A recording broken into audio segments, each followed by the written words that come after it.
You all. बेटे आज मैं आपको पढ़ाने जा रही हूँ वीरेंद्र डंगवाल जी के द्वारा रचित कविता तोप, जिसमें एक ऐतिहासिक तोप के बारे में बताया गया है। तो चलिए शुरू करते हैं आज का पाठ तोप।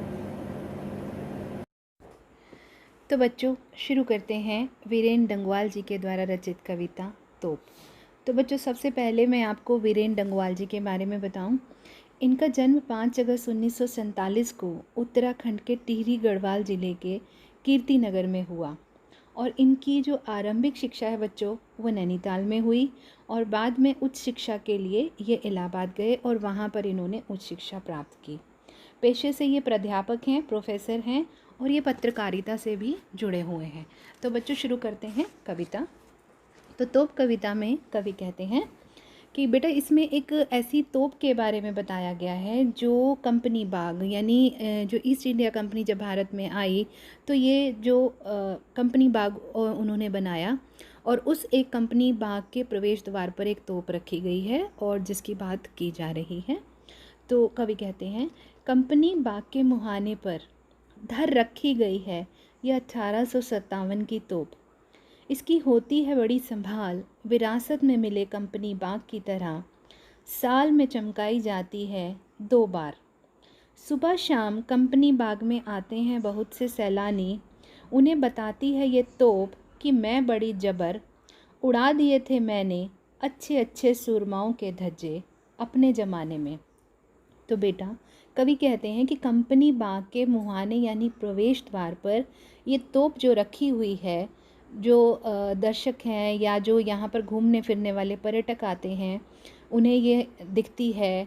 तो ये जो तोप है ये सन 1857 में इसका प्रयोग भारत के खिलाफ़ किया गया था और ये हमें विरासत में मिली है और इसे हम वैसे ही संभाल के रखते हैं जैसे हम विरासत में मिली चीज़ों को संभाल कर रखते हैं, यानी जो हमें अपने पुरखों से प्राप्त होती हैं। और इस तोप को साल में 2 बार चमकाया जाता है बेटा और वो 2 अवसर हैं 15 अगस्त और 26 जनवरी। ये तोप हमें बताती है कि इसने अपने समय में अच्छे अच्छे सुरमाओं की धज्जियाँ उड़ा दी थी। कहने का मतलब ये है कि इस तोप का प्रयोग जो है 1857 की लड़ाई में भारतीयों के खिलाफ किया गया था और ये अंग्रेजी सत्ता या शासन का प्रतीक मानी जाती है। लेकिन बच्चों अब स्थिति ऐसी नहीं है। अब क्या है, अब इस तोप का मुंह बंद कर दिया गया है। अब ये तोप काम में नहीं लाई जाती है, प्रयोग में नहीं लाई जाती है। अब तो बहरहाल छोटे लड़कों की घुड़सवारी से अगर ये फारिग हो तो उसके ऊपर बैठकर चिड़िया अक्सर करती है गपशप। कभी कभी शैतानी में वो इसके भीतर घुस जाती है, खासकर गोरैया। वो बताती हैं कि दरअसल कितनी भी बड़ी हो तो एक दिन तो होना ही है उसका मुंह बंद। यानी कहने का मतलब ये है कि अब ये तोप जो है निस्तेज हो गई है, इसके मुंह पर कपड़ा बांध दिया गया है। अब छोटे छोटे बच्चे इस पर, लड़के स्पेशली, घुड़सवारी करते हैं। अगर वहाँ से ये फारिग होती है, फ्री हो पाती है तो चिड़िया आकर इस पर गपशप करती हैं और कभी कभी गोरैया पक्षी जो है वो शैतानी करती है, इसमें घुस जाती है, इसमें तिनके डालती है। कहने का मतलब ये है कि अब इस तोप को कोई नहीं पूछता है। तो बच्चों इस तोप के माध्यम से कवि ये बताते हैं कि चाहे कोई कितनी भी शक्तिशाली तोप क्यों ना हो, एक दिन उसका मुंह जो है बंद हो जाता है। कहने का मतलब यह है कि कोई भी साम्राज्यवादी सत्ता जो होगी एक ना एक दिन उसका अंत हो ही जाता है।